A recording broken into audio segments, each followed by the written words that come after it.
반갑습니다. 한국방송통신대학교 사회복지학과의 유범상이라고 합니다. 오늘 저는 어떻게 공감할 것이냐, 이제 이 항상 위기가 왔었을 때 두 가지 방식이 있거든요. 하나는 어떤 연대성들을 발견하면서 함께 협력해서 해치는 방식이 있고요. 또 하나는 각자 도생하는 방식이 있거든요. 코로나19라는 어마어마한 위기가 왔는데 우린 도대체 어떻게 공감할 것이냐, 그리고 책을 매개로 해서 어떻게 공감할 것이냐, 그리고 어떻게 나눌 것이냐 하는 이야기들을 제가 오늘 이야기를 해보려고 합니다. 자, 먼저 제가 말씀드리고 싶은 것 중에 하나가 독서를 여러분들보다도 어쩌면 저보다도 엄청나게 독서를 많이 하신 한 사람인데, 그 사람이 누군지 아세요? 그 사람이 히틀러예요. 더 놀라운 것은 스탈린도 그랬고 사담 후세인도 그랬다는 건 거예요. 그리고 히틀러 같은 경우에는 어느 정도로 독서를 했냐면은 전쟁 기간 중에도 날마다 하루에 한 권씩의 독서를 했다는 건 거예요. 놀랍죠, 그죠? 놀랍죠. 그리고 그 독서들을 하면서 이 양반은 어마어마한 공감을 했대요. 그 책을 하면서 맞춰 막 이러면서 읽었다는 건 거예요. 그런데 놀라운 것은 뭐냐면 히틀러가 공감했던 것에 공감했던 사람들, 그 사람들이 결국에는 악마적인 어떤 그런 상황들을 만들어내게 됐는데, 제가 오늘 질문 드리고 싶은 것은 뭐냐면, 그러면 독서는 좋은 건가? 공감은 좋은 건가? 네, 이런 이야기들을 가지고 이야기를 해보려고 합니다. 먼저 히틀러 같은 경우에는 후세 이제 평가하기를 어떻게 평가하냐면, 히틀러는 이렇게 했다는 건 거예요. 자기가 이렇게 모자이크를 만들어 놔요. 그러니까 자기 생각이 있죠. 모자이크를 만들어 놓고 그 모자이크에 하나하나 필요한 지식들을 이제 채워 넣어야 될 거 아니에요. 그럼 그걸 찾아다녀요. 이렇게 찾아다닌다는 거죠. 그러니까 이 사람에게 독서는 자기의 정당성을 만들어내는 모자이크를 채워 나가는 과정이었거든요. 그래서 이제 히틀러의 독서는 편향된 독서다, 이렇게 이제 보시면 될 것 같아요. 그리고 그런 편향된 독서에 많은 독일인들이 열광을 하거든요. 그래서 그 열광의 결과가 뭐였느냐? 그게 베를린 분서예요. 여러분들 그 분서 갱유 아시죠? 분서 갱유는, 분서는 책을 불태우는 건 거고, 갱유는 이제 당시의 선비들을 가두어 놓는 건 거거든요. 그리고 그들을 생체로 잡아 죽이는 건데, 사실 1933년도에 히틀러가 이제 나치당이 집권을 해요. 집권을 하고 나서는 5월 10일 날 선전부 장관이었던 괴벨스가 앞장서 가지고 이제 대학생들한테 쭉 가서 연설을 해요. 그래서 대학생들이 온통의 책들을 갖다가 4주 동안 태우기 시작하는데, 그게 베를린 분서거든요. 그럼 그들은 왜 그 책을 태웠느냐 했었을 때, 저 책이야말로 악마한 책이다 하는 거거든요. 제가 지금 드리고 싶은 말씀 뭐냐면, 이분이 독서를 열심히 했지만, 이 독일 시민들이, 근데 그 독서는 편향된 독서였고, 그리고 그들이 공감했던 것은 어떻게 보면은 소망적 사고에 기반한, 자기네들이 믿고 싶은 것들을 믿었던 그런 것에 기반한 하나였던 그 독서 공감이었다, 이제 이렇게 보시면 될 것 같아요. 그래서 제가 오늘 이 히틀러는 사실은 책을 이용했지 인용한 것이 아니었다, 이렇게 말씀을 드리고, 이런 히틀러에 대해서 이 티머시 라이백이라는 사람이 히틀러의 비밀 서재라는 책에서 이렇게 얘기를 해요. 히틀러는 독서를 사전에 이미 형성된 관념의 모자이크를 채우기 위해 돌을 모으는 과정에 비유했다. 그는 차례나 색인을 살펴본 다음에 해당 장을 펼쳐서 쓸만한 정보를 모으는 데 이용했다, 이렇게 보시면 될 것 같아요. 그래서 제가 오늘 드리고 싶은 말씀은 뭐냐면, 독서라는 것은 반드시 좋은 것이 아닐 수 있다. 공감이라는 것은 반드시 좋은 것이 아닐 수 있다. 그래서 제가 오늘 이제 두 번째 얘기하고 싶은 것은 뭐냐면, 그렇다면 어떤 공감이어야 되는가, 이런 이야기를 하고 싶어요. 아까 제가 말씀드렸지만, 이 히틀러의 공감은 우리가 공감 편향이라고 얘기를 하거든요. 공감 편향은 이 브라이트 하우프트라는 사람이 나도 그렇게 생각한다, 공감의 두 얼굴에서, 이분은 공감이 반드시 좋은 것이 아니다, 공감 편향은 굉장히 위험한 거다, 이렇게 얘기를 하거든요. 그래서 공감 편향이라는 것은 아까 말씀드린 대로 이 읽고 싶은 것만 읽는 건데, 당시의 독일 시민들은 그런 히틀러를 보면서 아무 문제 제기를 하지 않아요. 그래서 왜 도대체 이 문제 제기를 하지 않았을까 하면서 이제 밝혀낸 그 현상을 설명하는 것이 고의적인 태만함이거든요. 이것이 인간인가 하는 책에서 이 작자는 어떻게 얘기를 하냐면 이렇게 얘기를 합니다. 이 프리모 레비라는 사람은 독일의 시민들은 당시에 고의적인 태만함들을 가지고 있었다. 그러니까 히틀러가 얘기했던 그 공감을 이제 하는 과정들 속에서 그 사람들은 적극적으로 공감했거나 아니면 고의적인 태만함을 가졌는데, 그 고의적인 태만함은 이렇게 이제 이야기가 됩니다. 정보를 얻을 수 있는 가능성이 다양하게 존재했음에도 불구하고 대부분의 독일인들은 알고 싶지 않았기 때문에 알지 못했다. 아니, 더 정확히 말하면은 모르는 척하고 싶었다. 이제 이렇게 얘기를 하는데요. 이 고의적인 태만함은 독일인들은 질문하지도 않았고, 질문한 것에 대답하지도 않았고, 그리고 어떤 것들의 반응들도 보이지 않았다라는 것을, 이것이 인간인가의 이제 책에서 프리모 레비가 얘기를 하기 시작하거든요. 제가 지금 말씀드리고 싶은 것은 뭐냐면 공감 편향과 고의적인 태만함들이 맞물려 가지고 아까 말씀드린 대로 하나였던 그 히틀러적인 공감을 만든 거 아니냐. 그러면 언제 우리는 어떤 공감을 해야 되는가, 이제 이런 이야기들을 좀 말씀드리고 싶은데, 오늘 이야기하고 싶은 건 공감 편향에 맞서는 것들이 사회적 공감이다, 이제 이런 말씀을 드리려고 하는 거거든요. 그럼 사회적 공감은 도대체 어떤 거냐 했었을 때, 사회적 공감은 제가 이제 이 그림에서 보는 것처럼 하나의 사례를 보여드릴게요. 제가 이제 강의를 갔더니 이제 저쪽에서 어떤 어르신이 손을 번쩍 들더니 요새 젊은이들이 M4 세대, 5포 세대, 3포 세대 그러는데 사실은 그들이 게을러서 그런 건가요? 의지력이 박약해서 그래? 이렇게 이제 얘기를 하는 건 거예요. 그랬더니 저쪽에서 이 청년이 손을 번쩍 들더니 어르신들이 저렇게 얘기하는 것은 꼰대라고, 그러면서 우리는 게을리지 않다고 이제 이러면서 일촉즉발의 위기에 이제 상황이 된 거죠. 그래서 제가 잠깐만요. 그리고 어떻게 얘기를 했냐면, 어르신들은 이렇게 얘기하고 싶어 한다. 당신들은 늙어봤어? 나 젊어봤다. 청년들한테 난 늙어도 보고 젊어도 봤으니까 난 다 안다는 건 거죠. 그런데 청년들은 어르신들한테 이렇게 얘기하고 싶어 한다는 건 거예요. 어르신, 우리 시대에 젊어 보셨어요? 이렇게 얘기를 한다는 건 거예요. 젊어 보지 않았거든요. 제가 제 딸이 초등학교 다닐 때 굉장히 조심스럽게 물어봐요. 어때 학교 생활은? 왜 제가 그렇게 물어보냐면, 저는 초등학교를 다녀본 적이 없거든요. 저는 국민학교를 다녔지.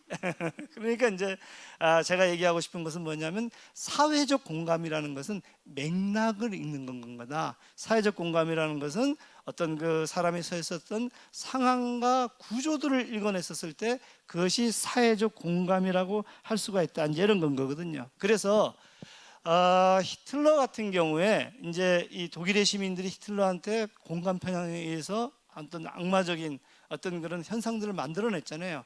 독일이 전쟁이 끝난 다음에 굉장히 고민을 해요. 왜 우리는 공감 편향이 아니라 어떻게 사회적 공감을 할 수 있을 것이냐.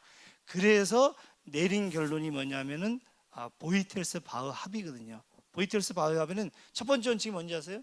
첫 번째는 절대로 주입식 교육하지 않는다. 주입식 교육하지 않는다는 게 첫 번째고요. 두 번째 원칙은 뭐냐면, 모든 문제를 쟁점으로 다룬다. 모든 문제를 쟁점으로 다룬다는 것은 맥락도 보여주고 상이한 의견들도 보여주고, 그래서 논쟁성을 기준으로 교실에서 가르쳐야 된다. 이게 두 번째 원칙이고요. 세 번째 원칙은 각자가 자기의 목소리로 자기의 정치적 견해를 가지고 공동체 참여하도록 한다. 이게 이제 보이텔스 바흐 합의의 이제 핵심이거든요. 그래서 보이텔스 바흐 합의는 모든 것을 논쟁으로 다루는 과정들 속에서 자기가 자기 목소리로 생각할 수 있게 할 때, 그럴 때 비로소 이제 말씀드린 대로 공감 편향들을 극복할 수 있는 거 아니냐, 사회적 합의에 도달할 수 있는 거 아니냐, 이제 이렇게 얘기를 하는데, 이것을 좀 더 폼나게 얘기한 사람이 누구냐? 그게 이제 프레일이거든요. 프레일이는 아까 말씀드린 대로 이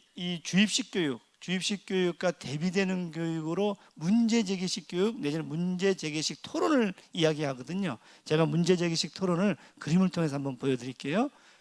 지금 이제 보신 것처럼 그림을 한번 좀 보여주시면, 이제 보신 것처럼 AC를 아는 사람이 있고 CB를 아는 사람이 있어요. 제가 오늘 여러분들이랑 이야기할 때 AC를 아는 사람이거든요.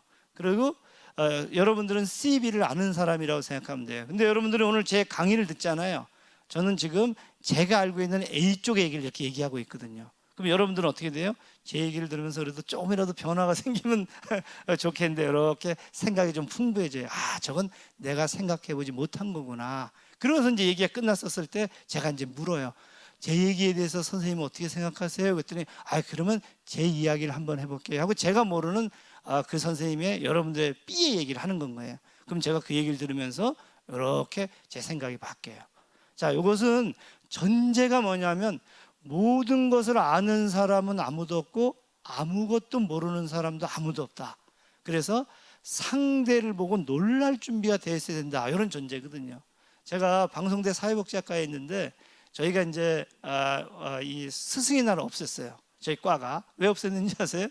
제가 만나는 성인 학습자들은 제가 모르는 것을 알고 계시고 그분들이 모르는 걸 또 제가 알고 있는 건 거예요. 스승의 날을 하게 되면 서로가 스승이니까 그분들이 저한테 카네이션을 한 송이씩 준다고 생각해 보세요. 저희 학교가 한 학년에 3,600명이 입학을 하거든요. 그럼 저는 3,600개를 받겠죠. 대신에 저는 몇 개를 줘야 돼요? 3,600개를 줘야 되니까 이거는 이해 타산적으로 생각해 보더라도 없애는 게 낫겠다, 이런 얘기거든요.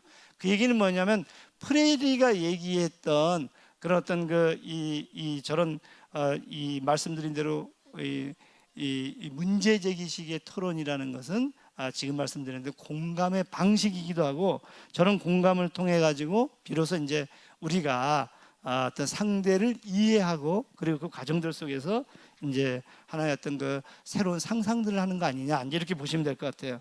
자, 그래서 이 이제 이야기들을 가지고 제가 말씀드리고 보면 첫 번째 이거는 토론을 하는 과정들 속에서 선생들과 학생들이 된다는 건가요? 누구도 선생도 아니고 누구도 학생도 아닌 선생들과 학생들이 되고 그리고 저 과정들 속에서 우리가 알게 되는 것은 뭐냐면 토론하는 동료들을 만나게 된다는 거죠. 그러니까 토론하는 동료들과 함께 어떤 그 세상에 대한 상상을 하고 공동체에 참여하는 방식, 그게 문제제기식 토론이고 프레리가 얘기했던 사회적 공감에 이제 도달하는 방식이다. 이렇게 이제 보시면 될 것 같아요. 자, 그래서 제가 이제 이 얘기들을 하면서 우리는 이제 이런 세상에 대해서 함께 읽고, 그러니까 A, B와 B, C를 아는 사람이 세상에 대해서 함께 읽고 그러고 나서 어떻게 되는 거죠? 함께 이제 세상을 만들 수가 있다는 건 거예요. 그래서 이걸 한번 보세요. 이 그림을 보게 되면 처음에 시작할 때는 어땠어요? C만큼 서로가 공감했잖아요, 그죠? 그런데 끝나고 났더니 어떻게 됐어요? 나는 생각이 이렇게 많이 상상을 하게 돼서 부풀었지만 그것보다도 제가 진짜 주목하고 싶은 건 있어요. 그게 뭐냐면 C 언저리를 저렇게 C가 이렇게 부풀어 올랐잖아요. 저게 공감이거든요.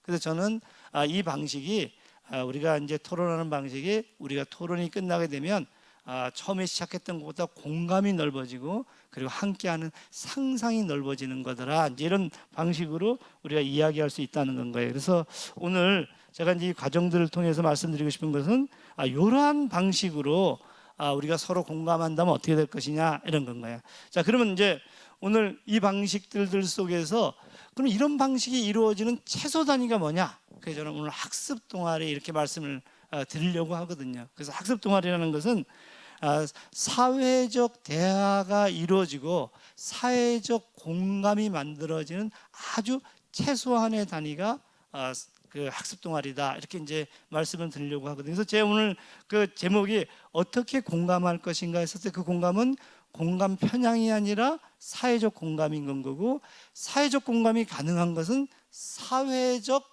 독서로 통해서 가능하고, 그런 건 사회적 독서가 이루어지면서 공감이 이루어지는 광장은 뭐냐? 그것은 학습 동아리다, 이런 이야기들을 제가 좀 오늘 얘기해 보려고 하거든요. 그래서 학습 동아리야말로 차이가 편안히 드러나는 아까 프레리가 얘기했던 어떤 그 문제제기식의 토론들이 이루어지는 공간이다, 이렇게 보면 돼요. 그래서 저 광장이, 저 차이가 편안히 일어나는 광장이 있느냐 없느냐 하는 것들이 결정적인 문제를 만든다, 이렇게 얘기를 할 수가 있을 것 같아요. 자, 그러면 제가 이 얘기를 좀 더 진행시켜 볼게요.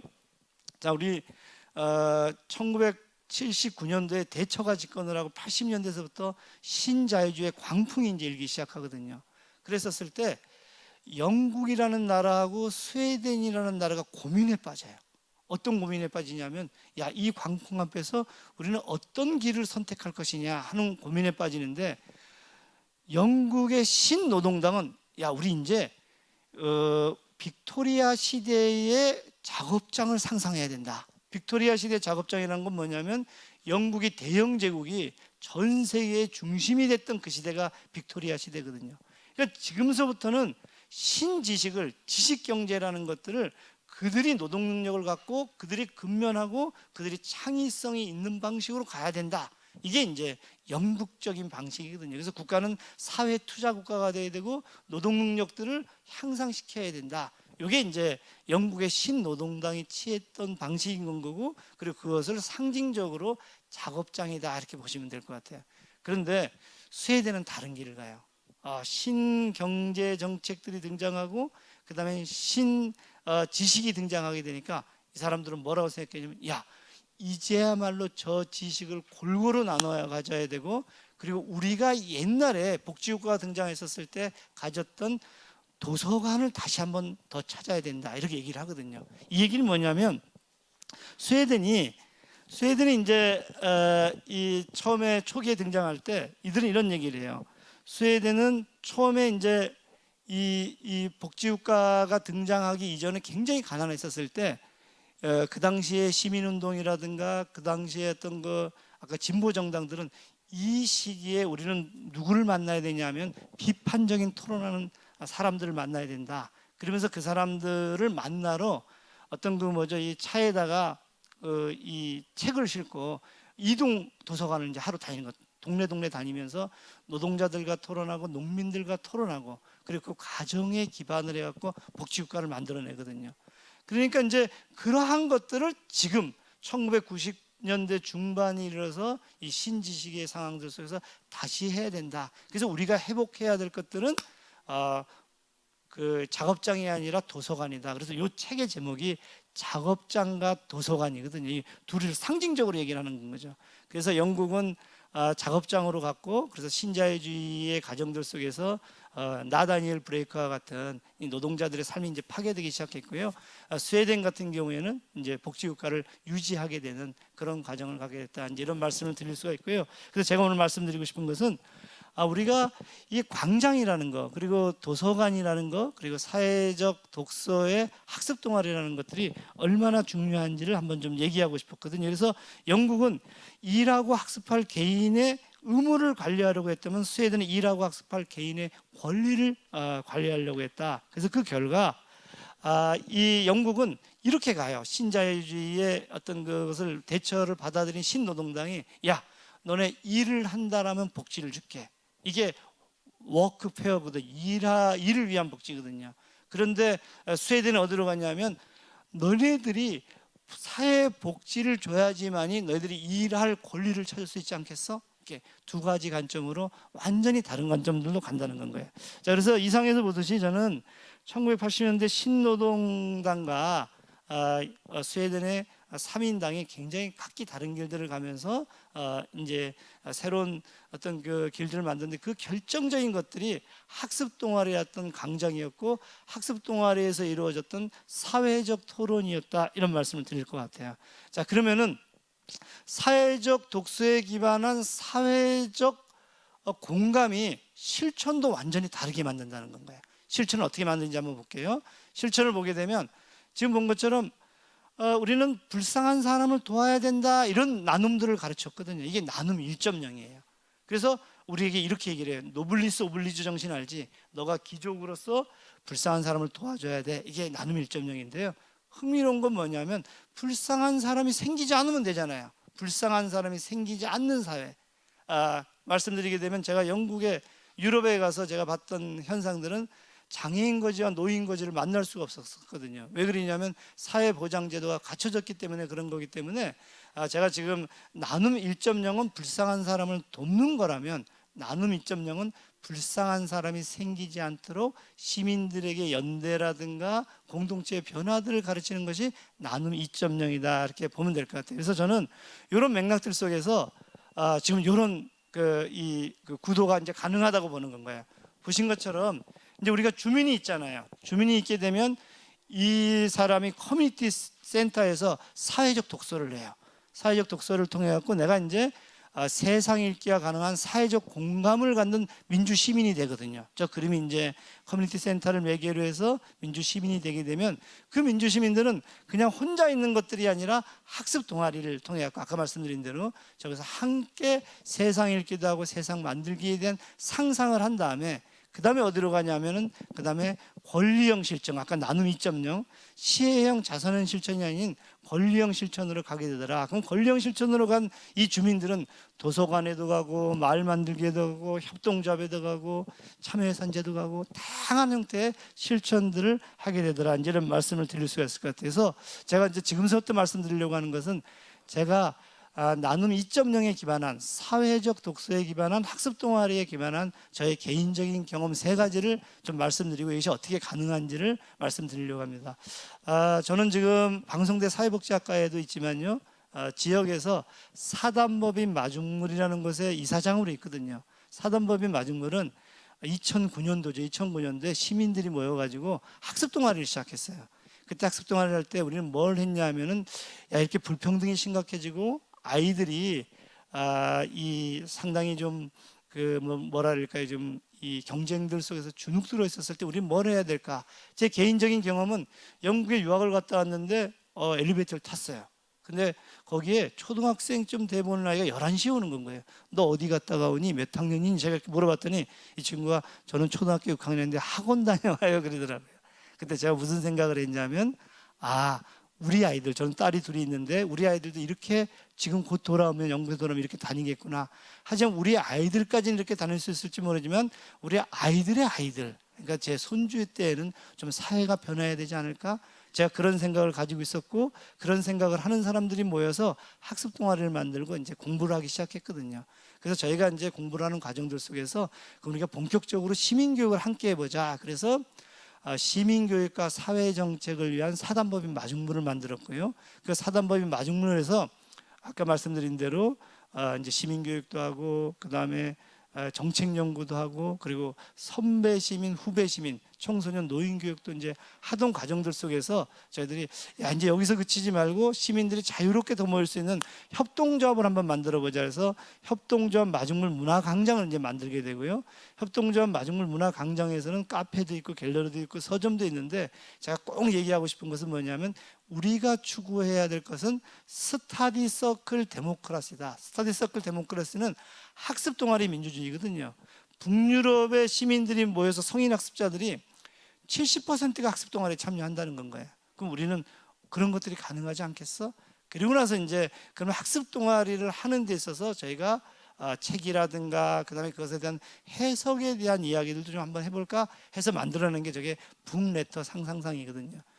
최근 2달 내에 나온 책을 잘 요약을 해가지고 저희 멤버들이랑 같이 거기서 학습할 수 있는 토론거리도 제공하고 그리고 다른 책과 함께 영화와 함께 볼 수 있는 것을 제공하는 것이 저 프로그램인데 제가 지금 말씀드리고 싶은 것은 첫 번째 저의 실천은 학습 동아리들이 토론을 하는 과정들 속에서 협동조합이라는 나눔 2.0의 어떤 그런 공간들을 만들고 그리고 학습 동아리 민주주의를 위해서 공부하는 것이 저 몸이다 이렇게 보면 되고요.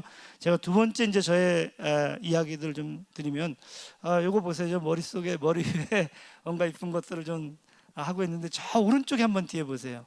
민주주의자들의 교실 출판 기념회인데요. 제가 초중고 교사분들 25분과 공부를 시작했어요. 어떤 공부를 했냐면 우리 민주 시민에 대해서 공부를 해보자. 인천시 교육청에서 저한테 저희 마중물에 제안을 했고 그래서 무려 얼마를 공부했냐면 100시간의 공부를 했거든요. 100시간을 공부를 하는 과정들 속에서 저희들이 그러면은 우리가 손은 마주 잡되 발까지 맞추지 말자. 그럼 손은 먼 곳으로 마주 잡냐? 민주시민이라는 원칙에 우리가 합의를 하자. 그래서 민주시민의 원칙에 어떻게 합의를 했냐면 자기 목소리로 공동체에 참여하는 시민이 민주시민이다. 자기 목소리라는 것은 아까 보이텔스 바흐 합의처럼 논쟁성으로 다루고 그리고 사회적 독서라든가 사회적 공감들을 통해서 세상 읽기를 하고 세상을 만들려고 하는 것들이 민주시민이다. 그러면 그런 것들을 우리가 각자의 교실에서 다들 선생님들이시니까 한번 만들어보자. 저도 이제 대학에 있으니까 저도 선생님이니까 우리 학교에서 만들어보고, 그래서 그러한 철학과 그러한 실천들을 묶어서 25분의 선생님들이 쓴 책이 민주주의자들의 교실이고 최근에 나왔거든요. 저는 저기서 뭘 말씀드리고 싶냐면, 저것도 선생님들이 각자 따로 교실에 있었던 선생님들이 함께 모여가지고 뭘 하기 시작했냐면 학습 동아리를 시작한 건 거고요. 학습 동아리 과정들 속에서 사회적 공감에 이르렀고, 그 공감을 가지고 우리 이제 그러면 우리들이 있는 공간을 민주주의자들의 교실로 만들어보자, 어떤 그 나눔 2.0과 같은 권리형 실천들을 하게 됐다, 이런 것을 좀 소개시켜 드리려고 하고, 저는 이 과정들을 통해서 선생님들에게 너무 감동들을 이제 받았던 건 거죠. 그래서 그 전까지만 하더라도 학교의 현장이 바뀔 거라고 생각하지 않았는데 상당히 새로운 생각을 하게 됐습니다. 그리고 세 번째 이제 이야기가 노인 얘기예요. 제가 한 10년 정도 노인 교육을 하고 있는데요. 노인은 늙은이가 있어요. 늙은이는 늘 그러니 그래서 도시락과 김치 배달의 대상이에요. 그렇죠? 그리고 늙은이보다 요새 새로운 노인들이 나타나요. 그 사람들은 성공한 노인이에요. Successful aging. Successful aging은 누구냐면은 베이비 부모 있잖아요. 전쟁이 끝난 다음에 1년 있다가 보통 애를 막 낳거든요. 53년도에 전쟁이 끝나니까 54년 때 55년 때 애들이 막 낳는데, 이 노인들은, 그리고 지금 최근에 있는 노인들은 여가도 즐기고 자기 관리도 하고 취미생활도 하고 돈 올라온 곳에 인문학 강의도 해달라고 막 그래요. 자, 그러면 노인복지관에서 늙은이를 좋아할 것 같아요? 성공한 노인을 좋아할 것 같아요? 성공한 노인을 싫어해요. 성공한 노인들은 이렇게 얘기해요. 인문학 강의 내가 신설하는데 왜 안 했어? 그리고 야, 지금 이거 여가관리 이게 뭐야 도대체? 막 이렇게 외쳐요. 민원이 엄청나요. 그래서 사회복지사들 보고 자기 공무원이었을 때, 자기 교수였을 때 조교 취급을 해요. 그러다가 관장 나오라 그래. 그리고 관장 나오면 뭐라 그래? 내가 말이야, 내 친구가 시장인데 막 이렇게 얘기를 하는 거예요. 그런데 늙은이하고 성공한 노인의 둘 다의 공통된 특징이 뭔지 아세요? 공통된 특징은 나를 돌봐달라는 거예요. 나를 인문학으로 돌봐달라, 나를 도시락으로 돌봐달라. 그래서 이 노인들이 자기를 시민으로 인식하게 하는 것은 뭐가 없을까? 그래서 늙은이, 성공한 노인, 그리고 선배 시민. 그래서 선배 시민론을 이제 만들어내기 시작하고, 선배 시민은 사회적인 실천들이 달라진다. 사회적 공감이 다르니까 사회적 실천이 달라진다. 그래서 그걸 했더니 이 노인들이 이런 실천을 해요. 건강 동아리를 하셨거든요. 건강 동아리를 하셨던 노인들이 그 전에 뭘 했냐면 이걸 하셨어요. 내 당뇨 고혈압 체크하게 의사 좀 불러서 강좌 좀 열어줘, 이렇게 얘기했던 분들이 강의를 듣게 되니까 어떻게 바뀌기 시작했냐면 이렇게 바뀌기 시작했어요. 내가 이제 이 강의를 듣고 나니까 지역이 건강해야 돼. 지역의 사회체육시설을 내가 점검해 봐야 되겠어. 이렇게 얘기를 하거든요. 저기 계신 저 어르신 있잖아요. 저 어르신들은 길거리를 가고 있는데 중학교 아이가 담배 좀 사주세요, 500원 드릴게요. 그랬더니 그전에는 그냥 지나갔는데 지금 뭐라 그러는지 아세요? 내가 선배 시민이고 네가 후배 시민인데 내가 사주면 나는 뭐가 되고 니는 뭐가 되겠느니, 이렇게 이제 얘기를 하기 시작하더라는 건 거예요. 이렇게 해서 선배 시민들이 생각이 바뀌기 시작하는데, 지역에 러브 호텔이 들어오니까 러브 호텔 조례를 이제 개정하기 시작했고요. 그리고 지역에 있는 다양한 모습들을 개선하면서 이분들 이런 얘기를 해요. 내가 선배 시민이라는 눈을 갖고 나서 보니까 세상에 바뀔 게 이렇게 많은 줄 내가 몰랐다. 더 나아가게 되면 선배 시민으로서 살다가 보니까 내가 그렇게 귀중한 존재인지 몰랐다. 왜 이제 와서 이 얘기를 하냐? 더 놀라운 것은 사회복지사들 있잖아요. 사회복지사들 그 어르신들 보면서 이렇게 얘기를 해요. 이제야말로 진짜 존경할 어른이 생기게 됐다. 지금 말씀드린 것은 제가 지금 얘기하는 바에 이 세 가지 저희 사회적인 독서, 그다음에 사회적인 공감, 그리고 나눔 2.0을 했던 저의 사례들이거든요. 아마 여러분들도 이런 사례들이 도처에 있을 거라고 생각해요. 마지막으로 말씀드리고 싶은 것은 이제 코로나 얘기인데요. 이제 코로나가 이제 왔잖아요. 코로나가 오게 되니까 그러면 사회적 독서는 어떤 것이 돼야 되냐, 이제 이런 건 거거든요. 그리고 사회적 공감은 뭐 해야 되냐. 첫 번째 얘기하고 싶은 것은 뭐냐면 이것이 어디서부터 왔는지를 좀 봐야 된다고 생각해요. 이것은 우리가 너무나도 많은 자연을 착취했고 너무나도 많은 동물을 착취하는 과정들 속에서 그들이 더 이상 갈 데가 없었을 때 여기로 오기 시작했다는 건 거예요. 그러면 이제 우리는 그것을 어떻게 실천할 것이냐 했었을 때 아까 말씀드린 대로 근본적인 세상 읽기를 통해 갖고 가야 되지 않을까.